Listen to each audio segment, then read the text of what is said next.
hemen pantailaren bestaldean Gotzo Palacios eta Isea Castresana ditugu, kaixo bikote zemuz. Kaixo, Xavi. Kaixo, bueno, darabaz... Primeran, daramazue ustaila eta orain augustoa nahiko potentea biek, ez? Hondartza futbolaren partidetan, goi mailako partidetan gainera murgilduta zabiltzatea. Saldu dezakezu apur bat modu laburrean non zabiltzaten uneotan, non ibilizareten aurreko asteetan, ze partidetan, eta, bueno, apur bat zuen orain arteko uda laburbildu dezakezu ekokapen bat egiteko? Bai.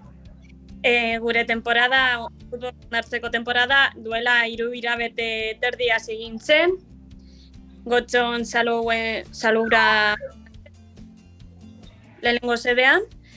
Eta nik nire lehenengo sedea izan zen Kordoban, gero Torredembarra, Huelva eta azkenengoa Kadizen, Gotzonekin egon nintzela. Eta Gotzonen azkenengoa izan zen aurreko astean, Malagan, Torroxen. Eta arbitratu izan ditugu lehenengo emakumezkoen eta gizonezkoen lehenengo mailak, bigarren mailak, eta gero ere sub-19koak. Eta gero bestalde batetik selekzionez eta... Gotzon, zu une honetan, gainera justo kanpoan zabiltza, ez? Bai, aprobetxatut apur bat bekaldetik nengoela, Malagatik gerturatu naiz Kadiz aldetik. Eta, jarraitzen dugu, ja bukatu ditugu txapelketak, baina jarraitzen dugu apur bat gorputxa eta sasoian jartzen, futbol txapelketa berehala hastear dagoelako, eta azken finean bata bukatu bezain pronto, bestea esiko dugu. Orduan, hemen aprobetxatzen dugu aurre denboraldiko apur bat entrenamendu batzuk edo sasoi batzuk egitea, oporretan gauden bitartean. Bi baten. Berez egiten ari zareten hondartza futbola da, ez dela berez zuek ohikoan arbitratu egiten duzuena. Aurrekoan Gotzonekin hitz egiten eta komentatzen zuen apur bat zeintzuk ziren modalitate honen berezitasunak, hainbat berezitasun ditu. Zuek nola bizten ari zarete berezitasun horiek? Arean arbitratzea, hondartzako futbolak dituen berezitasunekin. Oso desberdinak dira, eta gainera ez dira 12 minutu bakarrik. Dira, adibidez, falta bat pitatzen duzu, denbora gelditzen da. 12 minutu horiek konbertitu egin aldira 30 minututan, 25 edo nolakoa. Gainera, egon Barzaren, nola esaten da, forma fisikoan, nola esaten da, ez dakit. Egun Barzara oso ondo, ez dakit nola esan behar. Bai, sasoian egon Barzara, arean ibili Barzarelako eta... Bai, eta bukatzen duzun moduan ez da berdina futbolekoan bezala, esfortzua asko zere handiagoa da. Eta gero, egia esan, aberasgarri egiten zaigu, azkenean hondartzean bai arean eta jolasten eta korrika egiten, apur bat lantzen duzu indarra eta prebenitzen dituzu hainbat lesio edo. Azken finean muskulaturak bai egiten du lan beste modalitate edo modu batean, eta gero bai artikulazioak eta azkenean igual eskertzen du. Beti edo egunerotako botadunekin edo egotea epaitzen, zelai ezberdinet eta azkenean hain gogorra da lurra, gero igual artikulazioak eta mintzen direla. Baina, hemen arean lantzen duzu apur bat danetarik eta ez dituzuen beste edo mintzen alde horretatik edo. Eta aipatu zuek berez normalean futbolan eta arbitratzen aritu egiten zaretela, hondartza futbola gainera ez, nolabait udako sasoi honetara lotua egon ohi da. Nola ikusten dituzue hurrengo hilabeteak? Alde batetik nola daukazue abuztuaz, ez dakit bukatu duzuen hondartza futboleko esperientzia honekin.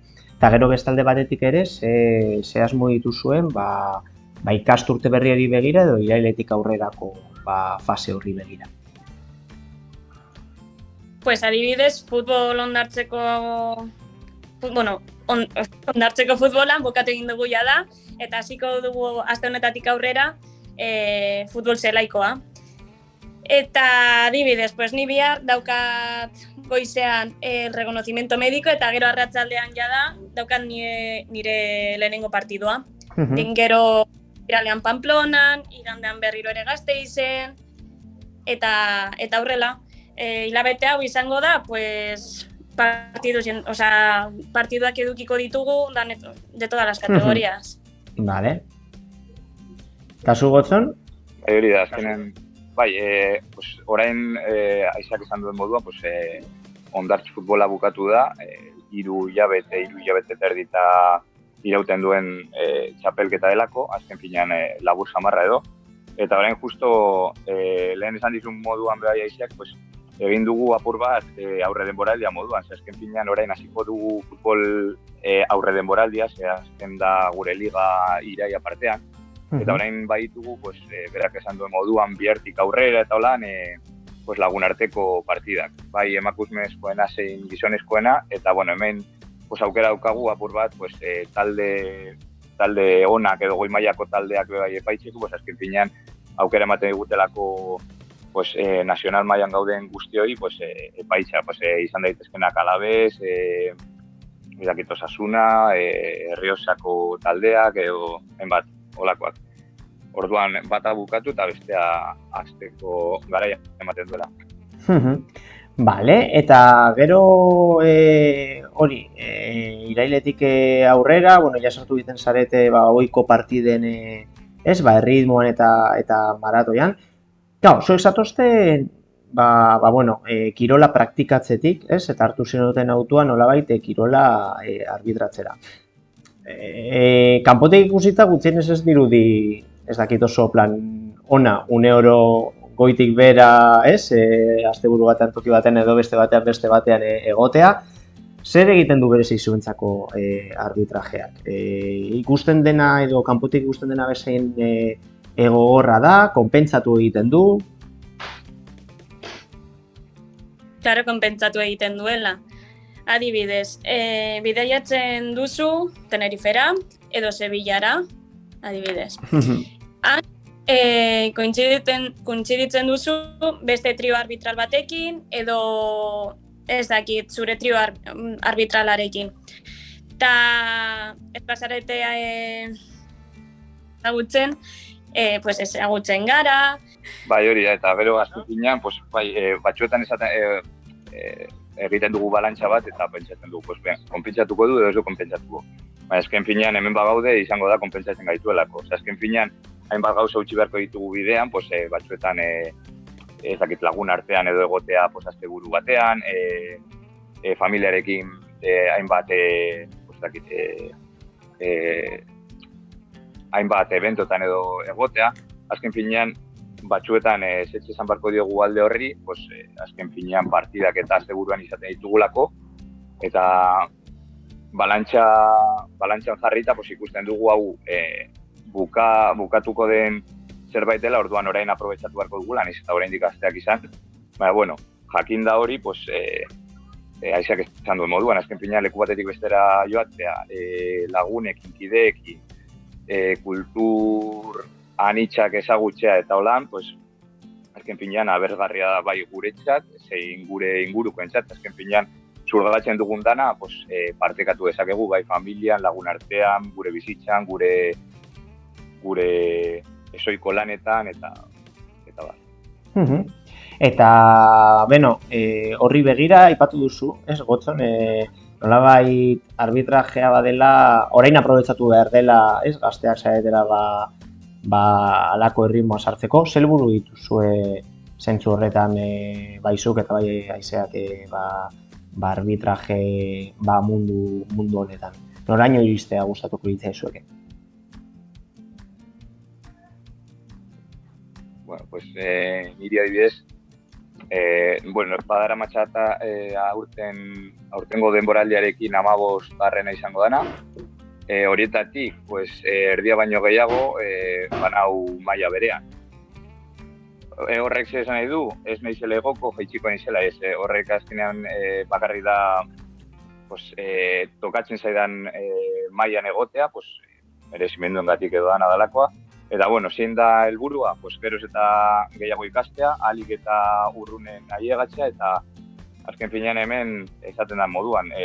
Egongo zara merezi duzun lekuan, merezi duzun unera arte, eta ahal bada gehiago igo, pues, horretarako lan egingo dugu. Ezin bada, pues, bueno, lana berdin izango da, eta emaitzak pues, helduko dira edo ez pues, aukeren artean.